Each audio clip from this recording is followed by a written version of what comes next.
Well, hi folks, lovely night. It's a bit late, it's about 7 o'clock, but I've not been up to the plot for quite a while, so I'll just show you what's been going on.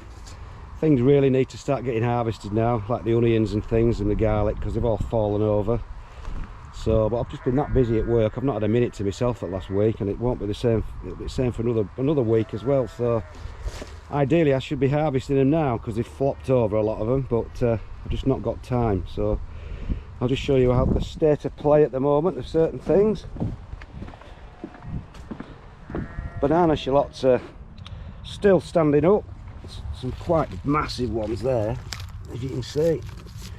Lovely size, enormous things. So they're not so bad yet. They'll probably do another week or two. And the onions have just started to flop over.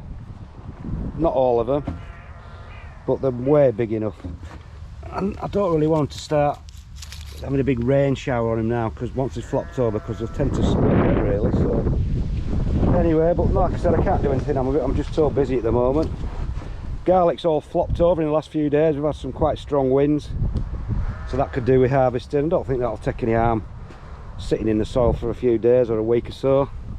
I've not really had to see how big they are, so we'll just pull one up. They've got amazing roots on them, so it might be quite hard to do this with one hand. Oh, let's have a look. Let's pull this up. Oh, come on. God dear, that's a big one, is that? Aye. The root system's amazing on garlic. So that's a good one, isn't it? Look at that one. Good big one that. So if they're all like that, that'll do for me. What I have noticed this year, first time ever, and these are a soft neck variety, and they've actually gone to seed, just 3. And these are in the driest part of the bed, so it's obviously stress that's caused it. None of the others have gone to seed, so that's okay. But it happens on hard neck varieties. That's how they grow, with a scape they call them. But you don't really want them to happen. You don't want it to happen with soft neck varieties, which is a sign of stress, as it is in onions. As you can see, there's only about 3 or 4 onions gone to seed out of 100, so that's not too bad. But yeah, it just shows what a strange season we've had when even garlic gets stressed out, because it can probably tolerate most conditions, but a bit of stress there. So I think my spuds are finished now. These are the Anyas, so we'll pull a few of those out, see if they're any better than the pathetic yield I got from the greenhouse. And we've got the last of the Nicola there, last of the new potatoes, and these are the Blue Danube, Sarpo Blue Danube, and they should hopefully just keep growing on and on and on until the frost really. So if I just keep watering them, should have a nice crop of Blue Danube. I'll just show you how things are. Probably into the sun now, but you can see my sunflower, look at that, and the other 2 over there. I'll show you them a bit closer up, but I think we're about 8 or 9 feet tall now, and it's just, I think it's forming a head now. You can see, because it's facing east, even though the sun's facing the other way, because the phototropic, or whatever it's called, no, heliotropic, so they spin round with the sun, the head all, you know, when they're growing, and as soon as they stop and just point east all the time, that's when they start to form the heads. So probably won't grow any taller, but we should have a big giant head starting to appear sometime. So I'll show you the lettuces, the rocket. As you can see, it's just all gone to seed. Really goes quickly, even though I hacked it all back down. But you can still take loads of leaves off, still fine to eat. You see, it just keeps coming and coming, so no big deal. These are the what are they called, multigrain, absolutely brilliant. Even when they get this big, they're still tender, and they don't take any sort of pests or anything. But again, yet again, bolting little gems. I don't know what it is. I've had a bad batch this year. If you look how they've grown, and you look how they've grown, they look completely different, even though they're out of the same packet.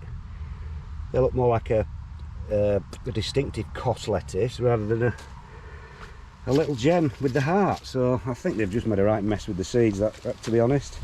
So I found a new packet of seeds when I sowed my last batch, and these are there.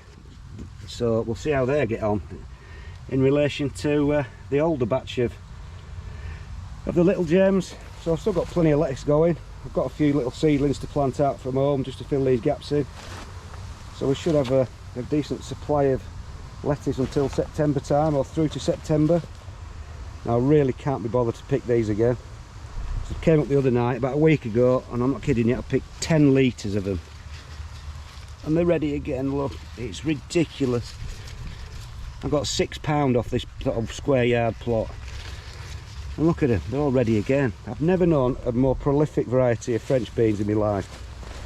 Ferrari, absolutely fantastic. So I'll give them another few days, because like I said, I've not got time and I'm not spending midday picking those, so we'll see. Right, fourth lot of spring onions going in now. Little tiny seedlings, again in clumps. So they should keep growing, should have a crop of those into autumn, so can't be bad.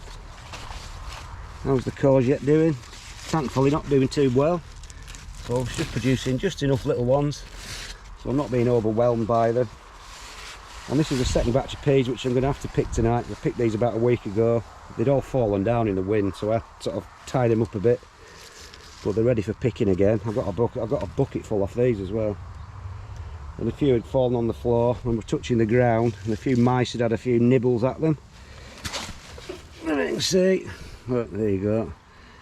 So obviously they will, because they're a good crop for rodents to eat. But apart from the odd one that was touching the ground, it's not a big deal really. Oh dear, so this is what happens when you don't pick sweet peas for a week. You end up with about 500 flowers on, and that's what you do. That's what you really want to be avoiding, leaving them like for a week until they start to form pods, because as soon as they do that, they'll stop flowering. So if you do get any pods on, just chop them off and hopefully it'll reinvigorate them back to flowering again. So what I need to do is, even if I'm not going to keep the flowers, just cut them all off, so we should get a continuous supply for another few weeks yet. Brought my dog up the other day to the pond. He was running about and he just fell in. So I've not seen anything of note, but it's absolutely humming with little water boatmen and things like that. It's quite good. So we'll see in the springtime if there's any frogs in it, if they start to breed. Then finally we'll just have a look at this. Now it's a bit of a mess in this bit, because I'm not growing anything actually in this little part, but this is where the brassicas are. And the other day I came up and I had a whopping looking cauliflower. Oh, there it is. Right, what I'm going to have to do, I'm going to have to try and set a tripod up of some sort. I've not got a tripod, and we'll harvest these cauliflowers, because they need to be harvested and frozen, because I'm just not going to eat them, and they're all ready at once. So I'll get on and do that. I think I'll just show you the leeks. Not looking too bad since I've planted them out, so they're doing okay. Could do a little bit of weeding. Brussels sprouts are just about outgrowing the cage, if you see, but looking healthy. So right, I'll get on and because this is the first time I've ever grown cauliflower, so I'll just show you, because I'm quite proud of these actually. Right then folks, we'll get these cauliflowers out. Like I said, it's the first time I've grown them, because I'm not a big fan.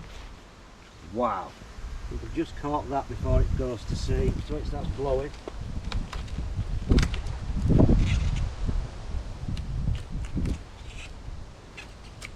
I'm astounded at how quickly they grow. So I'll just chop some of these leaves off, and I'll show you the beast. Got another, well, even better one there.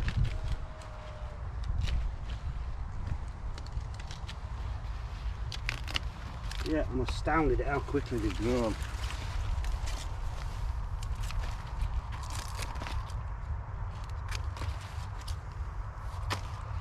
Can't see him right into the sun. Look at that, that's fantastic, isn't it? Huge, big white, nice white pig. Got another two. Another one there, that's a bit smaller, but like I said, I'm gonna have to freeze them all, because they'll just start blowing within a few days.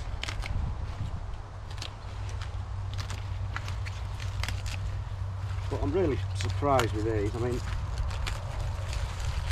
like I said, I've never grown them before. They must love my clayey soil in this part, because it is a really clay soil. But really, for sort of first go at cauliflowers, pretty chuffed with that actually. So I'll get those home, get them separated into florets and we'll freeze them. Anyway folks, that's about it. Just a little tour showing what's going on and a bit of a success for once. See you later.